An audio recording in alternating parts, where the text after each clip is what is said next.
Good evening. My name is Reverend Dr. Suellen Miller, and I am the founding minister of Inner Journey Center for Spiritual Living, a member of Centers for Spiritual Living. The theme for this month, according to Centers for Spiritual Living, is Raise Your Voice.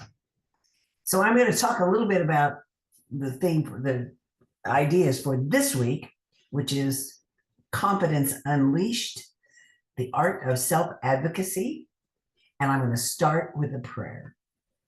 So when I close my eyes, I take a deep breath and recognize that there is only God, one power, one creative force that is everywhere present. It is in and through and as everything that exists. That power is God. It's in the stars and the planets and the moons. It's in the big trees and the little trees and the teeny tiny little amoeba. It's in everything. That power that is God is everywhere present. And so I know that that power that is God is flowing through me in this very moment. And so I know that my words that come out of my mouth today are coming from the divine through me out into the ethers. And I know that anyone who is listening to this talk hears what they need to hear. It may not be what I say, but people hear what they need to hear. And that's what it's supposed to be about. And I give thanks for knowing that my truth comes out in some way, affecting other people to their advantage. And I give thanks for this ability to speak and be heard. I give thanks for my ability just to speak at all. I give thanks for each and every person who is listening. For I call it good and very good as I release this prayer into the law of mind that says yes. And so it is. Amen. I'm going to start with a story. Many years ago, when I was 7 years old, I came home from the first day of school and I was in tears. I was just so upset. So my mother called me in, put me on her lap, and she said, "So what's up? Why are you crying?" And I'm going, "They got a new subject in school and I don't know if I can do it."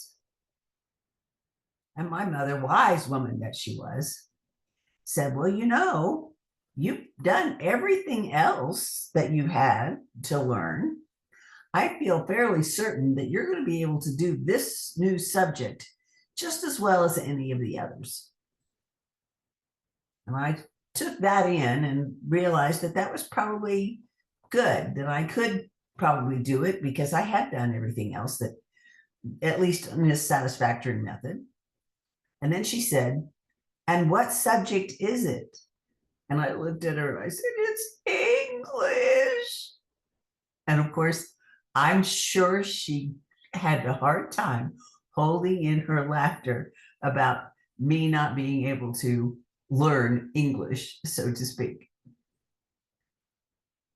The idea, though, that I didn't know that I could do it, that I didn't relate to my abilities to be able to adapt, and that she was able to convey that I could because I had done other things in the past, was a great feeling for me of, oh, that reminder that I can do things. So often we listen to that still small voice inside our minds that say, "You can't. You don't know how. You're not good enough. You don't have time." That little voice just chatters away. Have you noticed it in your mind? I hear it occasionally in mine. I hear it a lot in mine, but occasionally I hear it enough to listen to it. That still small voice is attempting to undermine our self-confidence. And because we have that still small voice telling us we're not good enough, we don't have enough time, we're not at the place where we can be and do all things, we have a tendency to listen, and then we don't even try.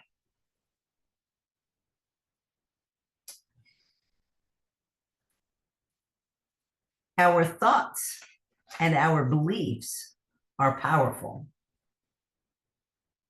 And these are the tools that we have to help us assimilate where we are and where we go.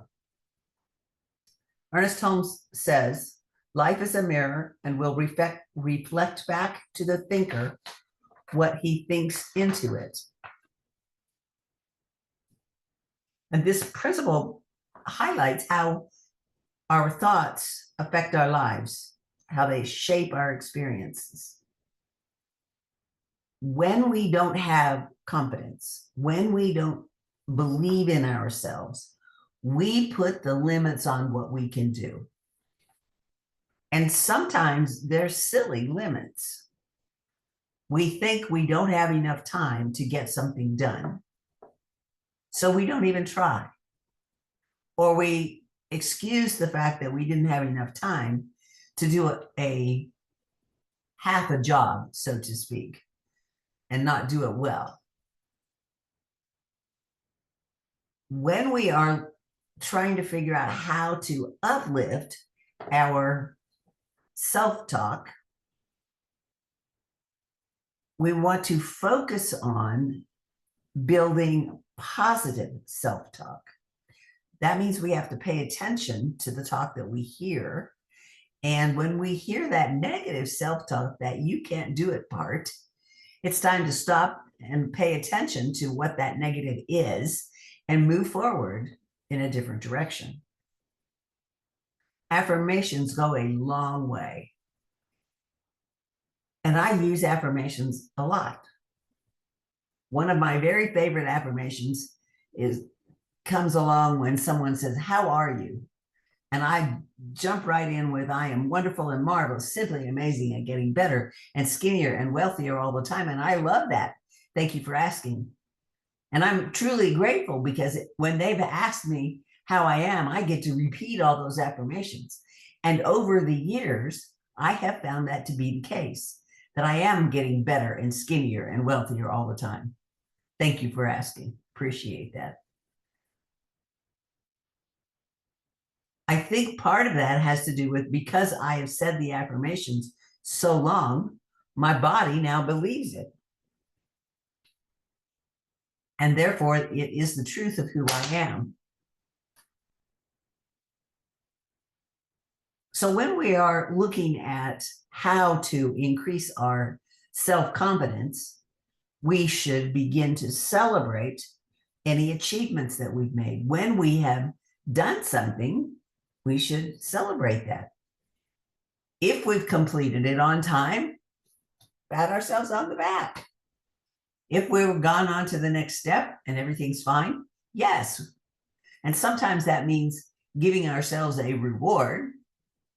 15 minutes, for me, 15 minutes worth of novel reading would be a reward, as opposed to reading something or doing something else.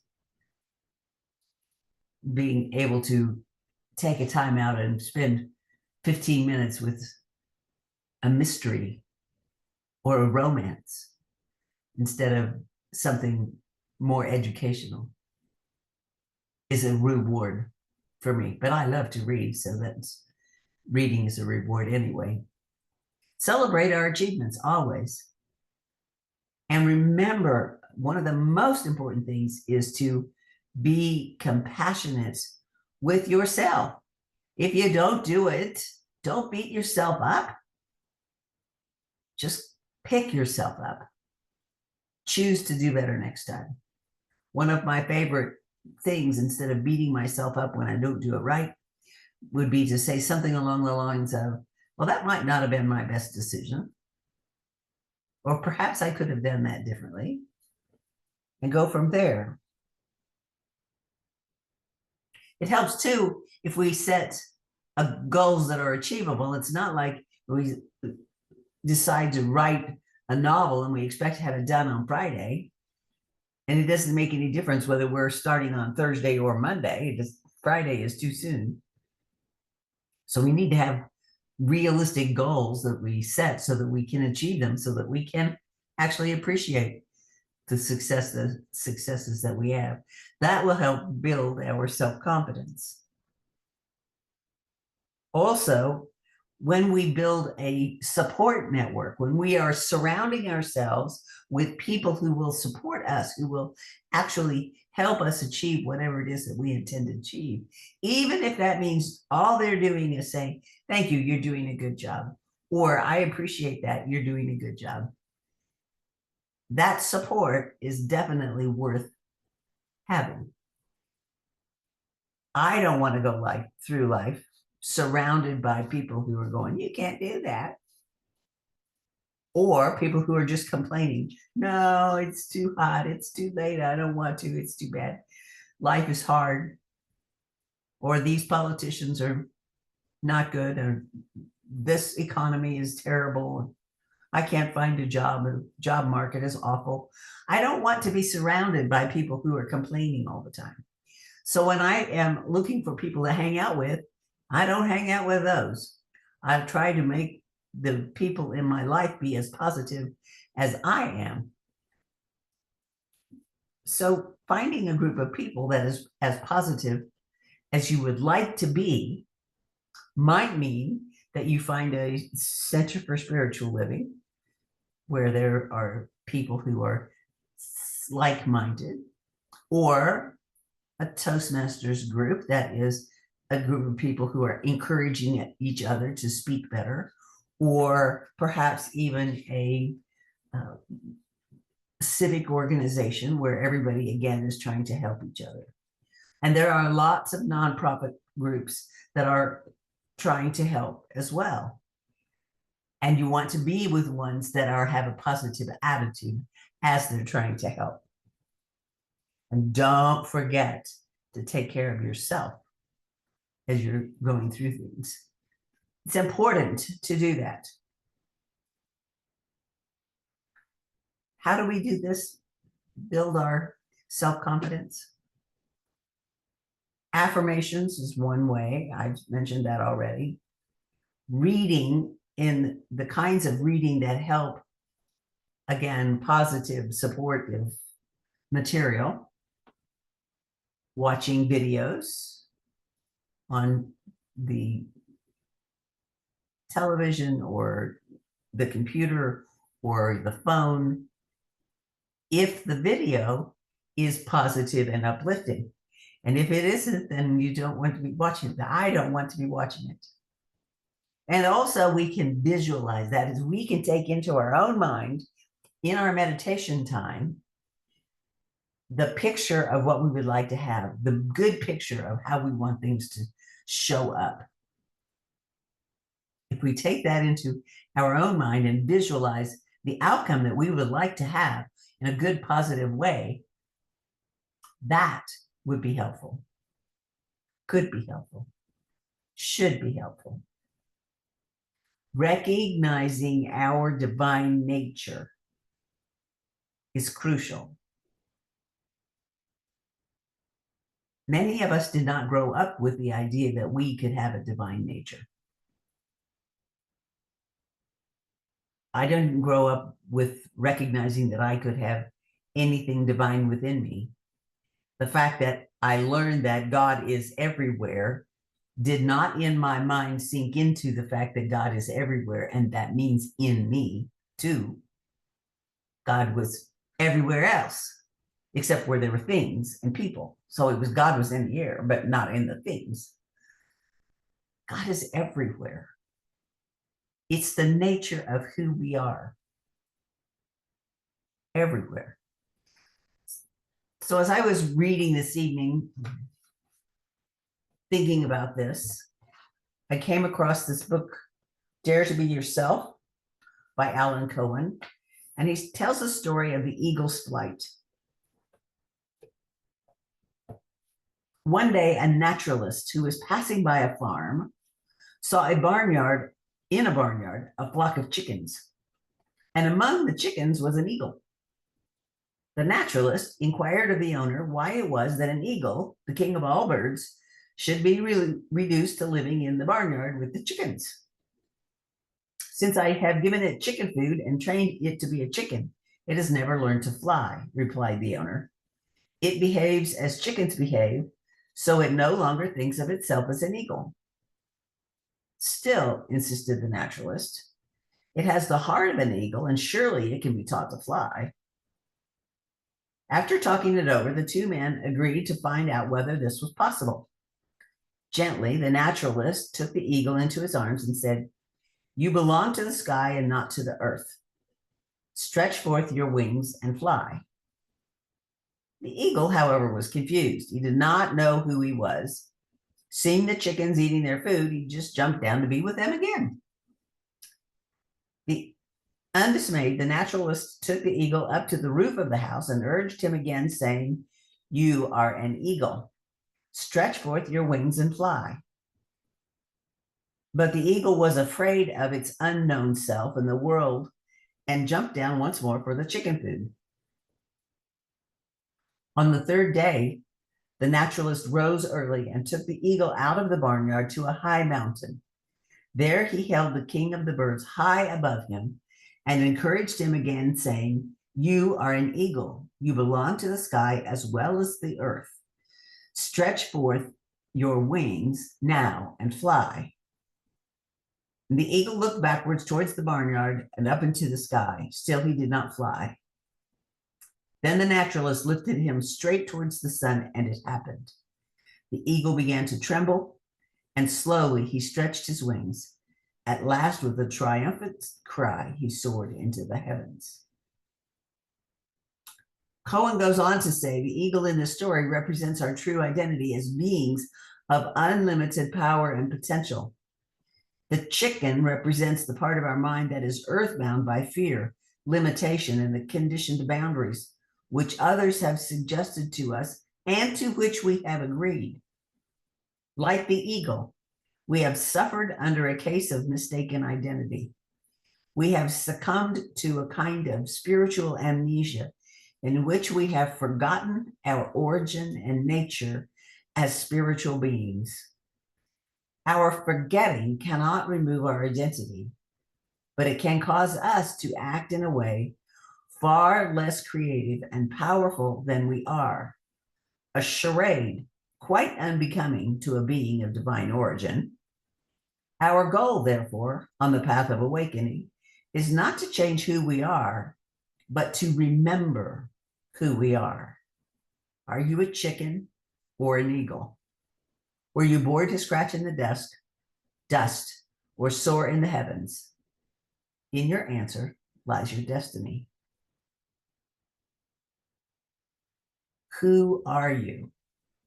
The divine is within you, In every cell and fiber of your being, there is that which is divine. When we are aligned with that knowledge, when we really recognize that knowledge of who we are, we can perform miracles. It's not us individually that's doing the miracles. It's the divine flowing through us that's creating the miracles that appear to be miracles because we don't understand miracles as humans. It's the divine who performs the miracles through us. When we recognize who we are, then we have the ability to advocate for ourselves or anyone else. We can recognize our divinity, express it in the very best way.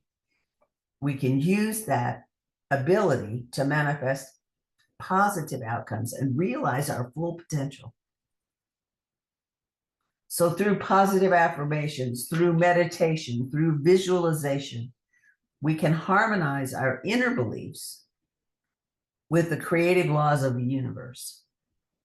When we recognize who we are, it's there within us. We're just wearing a costume or a suit. We put on our chicken suit for today. And perhaps today is the day we take that chicken suit off and become the eagles that we were meant to be. So let's take that into prayer. Breathing in, I recognize again that God is all there is, everywhere present. It is in and through as everything that exists. And I know that that power is God right here and right now. I give thanks for this good as it opens up who I am, my oneness with the divine. I see it, I feel it, I recognize it. I allow it to pour forth from me, through me, to everyone that I meet. And I absolutely give thanks for knowing who I am in this moment and every moment, reminding myself gently when I get off track. And so I give thanks for this truth as I release this prayer into the law that says, yes, no, it is complete here and now. And so it is.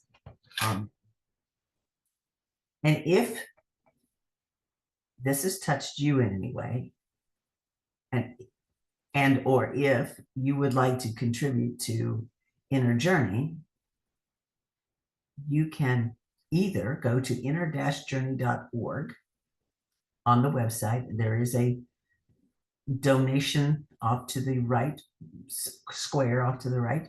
You can go there and make a donation there, or you can text your donation to